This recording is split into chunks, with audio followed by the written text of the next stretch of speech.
Okay, good afternoon, everybody.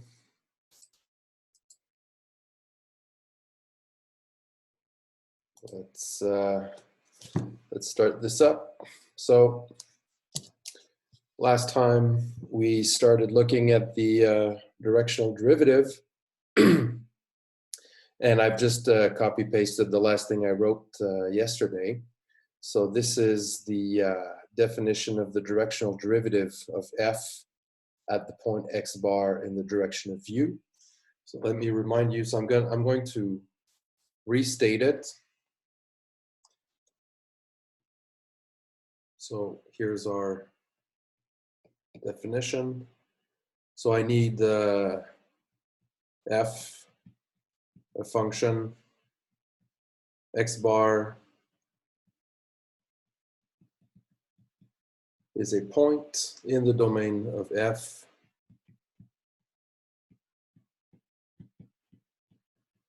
and I have u, which is a unit vector.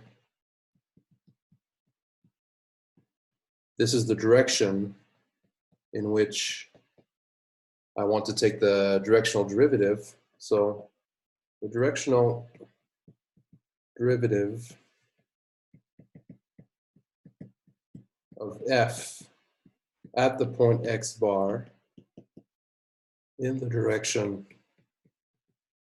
of u is, and here's the notation, cute little notation, so it's del f del u at x bar. And I'm just going to rewrite what I had earlier. So this is the limit as h goes to 0, f of x bar plus hu minus f of x bar divided by h, if the limit exists, obviously.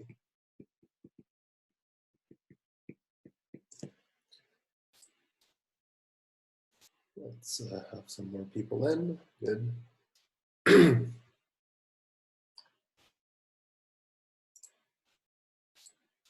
Okay, so again, if you look at this expression, so basically what you're doing, if you're thinking x bar plus hu, right? So you're moving off the point x bar in the direction of u by a small increment. Think of h as being very small. So you move off.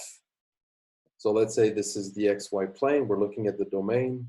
X bar would be here. And you just move off in the direction of u by a small increment, and you take the derivative. Basically, you take your differential quotient as usual. And so what you're going to get is the derivative of the function which is f restricted to this line here. Okay? So let's make a few remarks about this. So let's just rewrite this. Limit h goes to 0, f of x bar plus hu minus f of x bar over h. So in components, so let's rewrite it in components. So this is limit h goes to 0, f of x1 plus hu1, x2 plus hu2, right up to xn plus hun, minus f of x1 to xn, all of this divided by h. So you see that this quotient here, this difference in the quotient, the limit depends on every single variable. So from a computational point of view, this looks pretty daunting if you compare to the partial derivatives, okay? And just to compare, so notice that, suppose that your vector u happens to be a unit vector in the direction of one of the coordinate axes, right? Then if you look at this expression, it'll just give you the usual partial derivative.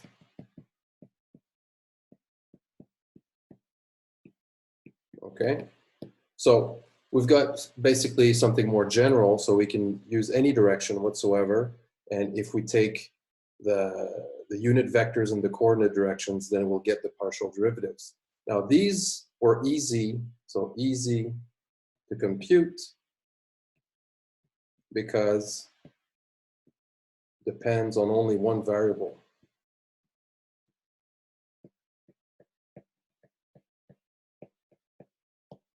So how to compute del F del U? So how are we going to do this? So it turns out that there's a very, very nice identity that allows us to compute this. And I'm going to state it in general, okay? Yeah. So suppose that F is differentiable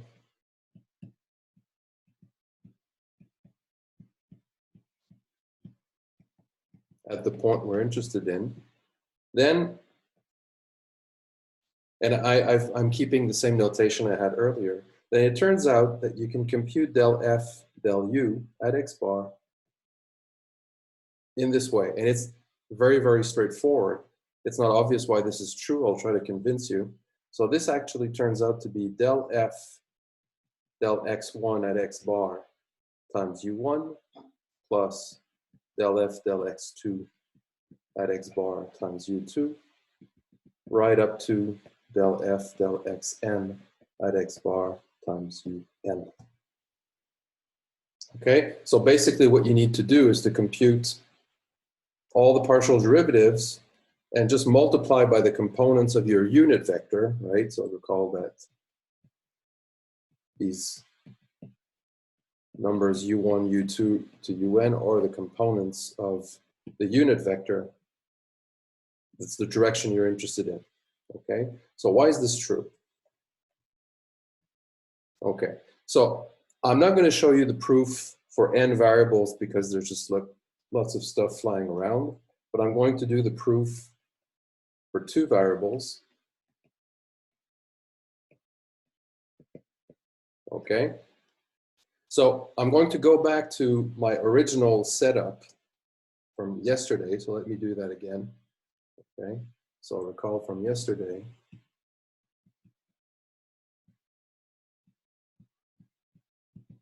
So I had my function f, so we had our point x bar, which in 2 variable we just called x0, y0. We had our unit vector, which had components a, b. And we defined,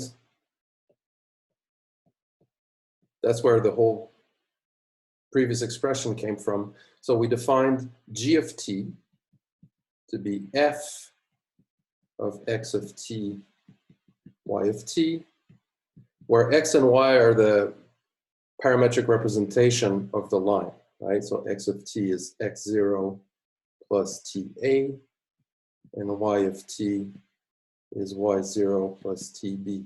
So this is the parametric representation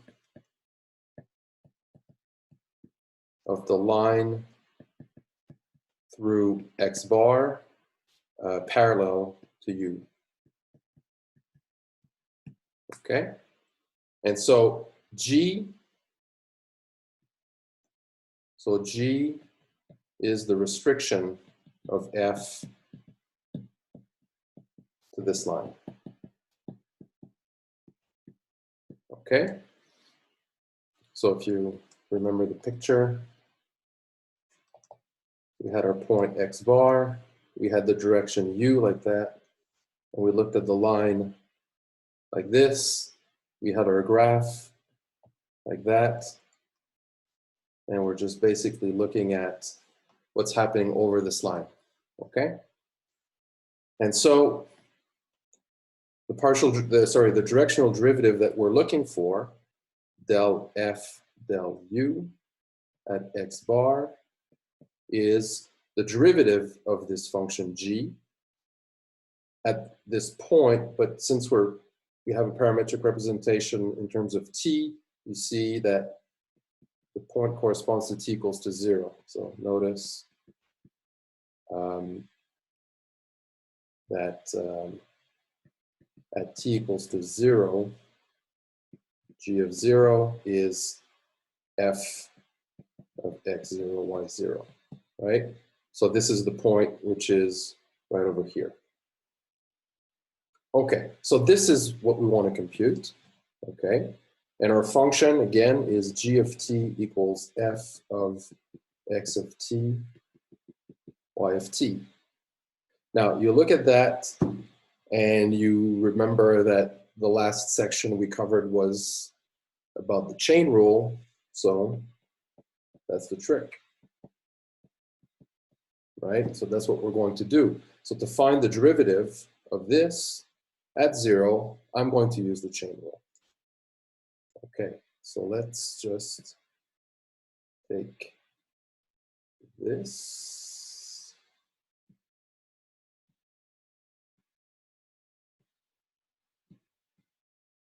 Okay, and so we want g prime at 0. Okay, so notice again that x of 0 is the x0 and y at 0 is y0. We'll need that. Okay, so chain rule. So g is the composition of f with x and t. So here's the picture. F is a function of two variables, x and y. X is a function of t. Y is a function of t. Okay, so the chain rule says that g prime of 0, so this is the derivative of the composition, so it'll be del f del x, and I'll skip the evaluation, I'll just write down this, sorry. So this is a one variable derivative, so it's dx dt plus del f del y dy dt. Okay, let me put this in quotes, and actually I'll just, so in general, this is your derivative by the chain rule, okay? But I just need to evaluate this properly, but that's not too hard. Okay, so this will go here. So it means that g prime of 0, this will be del f del x. Where do I evaluate? It's for t equals to 0, so that's at x0, y0, right? Times dx dt at 0, t equals to 0, plus, sorry, I have to skip over here, del f del y at x0, y0, the base point, times dy dt at 0. So we're almost there.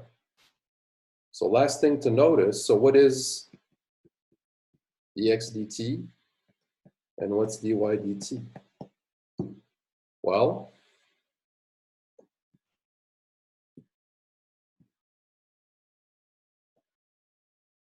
if you look at the definition of x and y, these are very simple functions, linear functions of t. So what's the derivative of x with respect to t is just a, right? Actually at any value of t, and dy dt is b, right? These are linear functions of t. Okay, so let's just rewrite that. Well, I'm gonna rewrite it completely because it's a mess here, sorry. Okay, so g prime of 0 is del f del x and x0, y0 dx dt at 0 plus del f del y at x0, y0 dy dt at 0. And we just saw that this is just a and this is just b. So this is del f del x at the base point times a plus del f del y at the base point times b, which is exactly what we wanted, right? So let me write it just a little closer to the general formula we had, like this, right? And u is AB like that.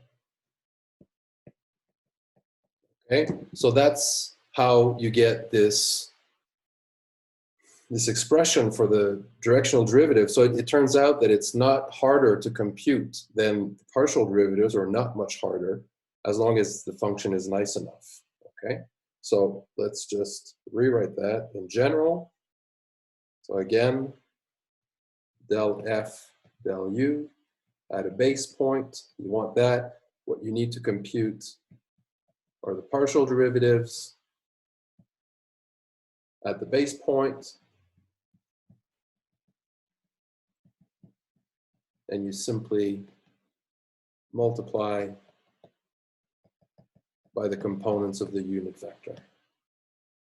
Now, as you know, I really like the dot product, and if you look at this expression, it turns out this is just a dot product, right? Of what with what? So notice this.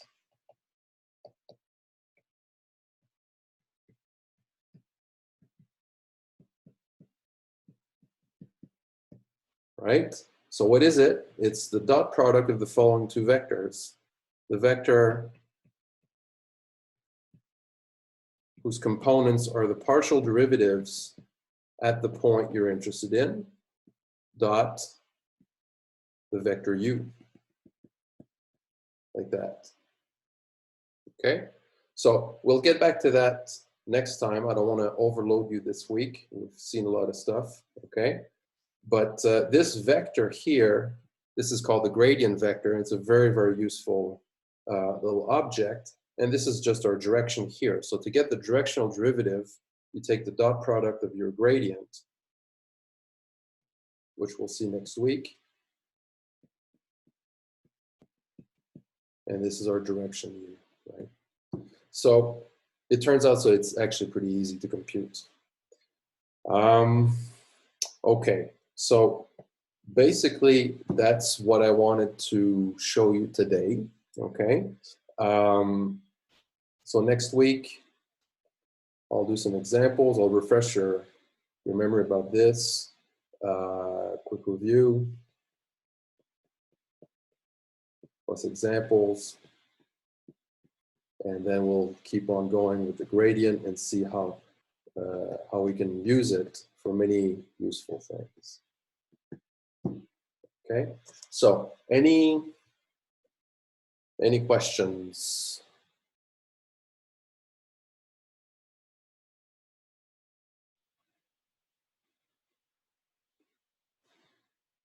No questions. Okay, so basically that's what I wanted to say. If you have questions on problems or anything, I'll stick around, and so shoot. I have a small question. Yep. Does the vector really has to be a unit vector, or is it just a convention? Okay, good question. So the question is, unless everybody heard it, but the question is for the unit vector, is it a convention? To some extent, it's a convention, but it's a question of scaling. Because if you look at the way we set up the definition, we need to make sure that the okay, let me give you so y the unit vector. Okay, so when you're looking in the plane x, y, so when you're doing the partial derivative with respect to x, right? So if you look at the way that it's set up, you want, I mean, it's just a one variable derivative, right? So you're looking at the function. I'm actually, you can't see my hand here, sorry, but you're looking at the function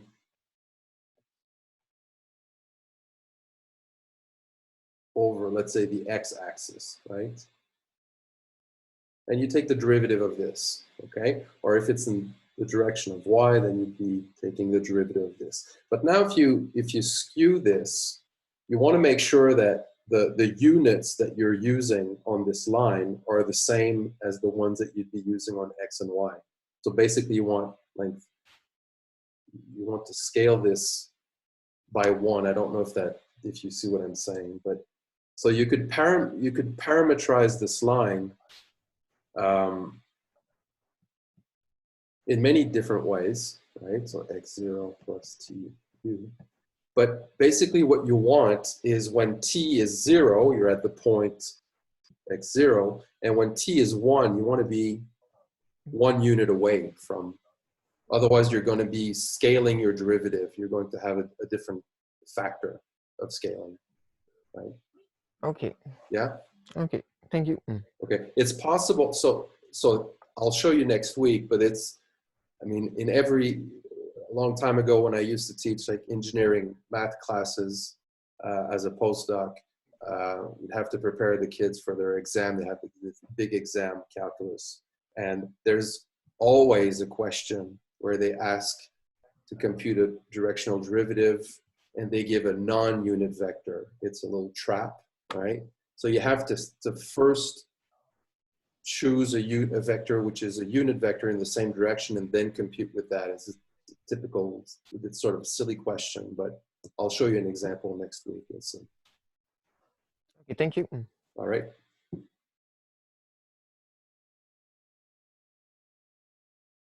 Question? Yeah.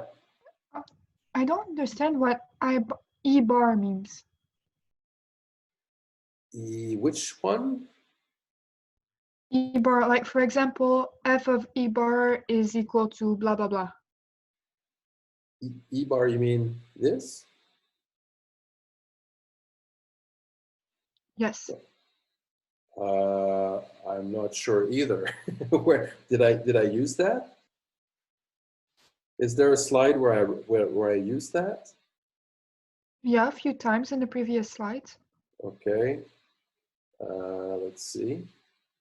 If I did, it's just because I write really badly. X bar, maybe? No? Yeah, you're right. It's X bar. Yeah, so X bar in everything I've done recently, X bar is just the point at which I want my derivative. That's what it is. Okay. So Thank you. yeah, that works for you? Yeah, it does. Thank you. Okay.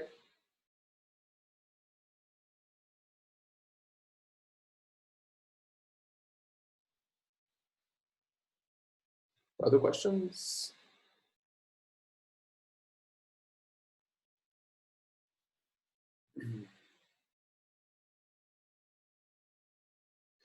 You guys don't have a WebWorks going right now, eh?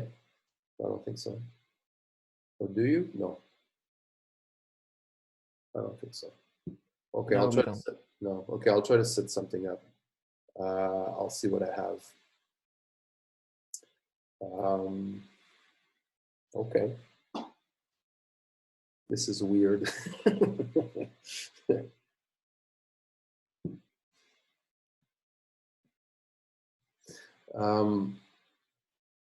Other questions? Okay. Well, yeah? In the textbooks, I have two questions, two of the Yes. problems that I have problem with, but we didn't do that part in class yet. Can I still ask? Sure. Are you, Okay. which edition are you using? Um, 8th, 6th, online? the 8th edition. Good, that's the one I got. Good. So question 27 and 29. Which page?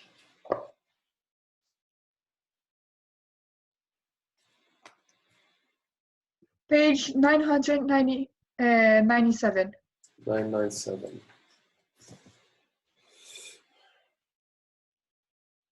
Yeah, so next week, you'll have to wait because I have to explain a few things here. So this has to do with the gradient. I'm going to do this on Wednesday. So you can wait until then, okay? Because it's going to take me just, I'll basically have to do the lecture to explain, so, okay? Yeah. All right, so just wait for those. Don't worry about it.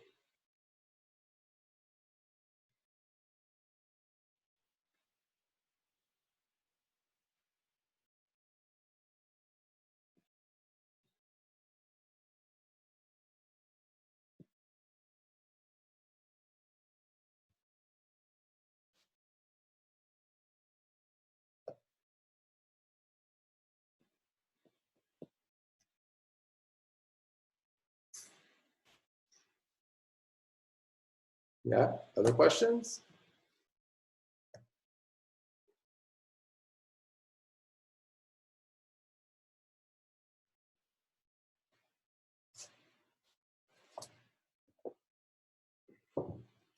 Okay, so look, what I'm going to do is I'm going to stick around. I'm going to end the meeting, okay? But if you have questions, just send me a mail and we can reconnect directly by Zoom if necessary, okay? Unless there are questions right now, but is that okay for you guys? All right. All good. Okay. Take care. See you.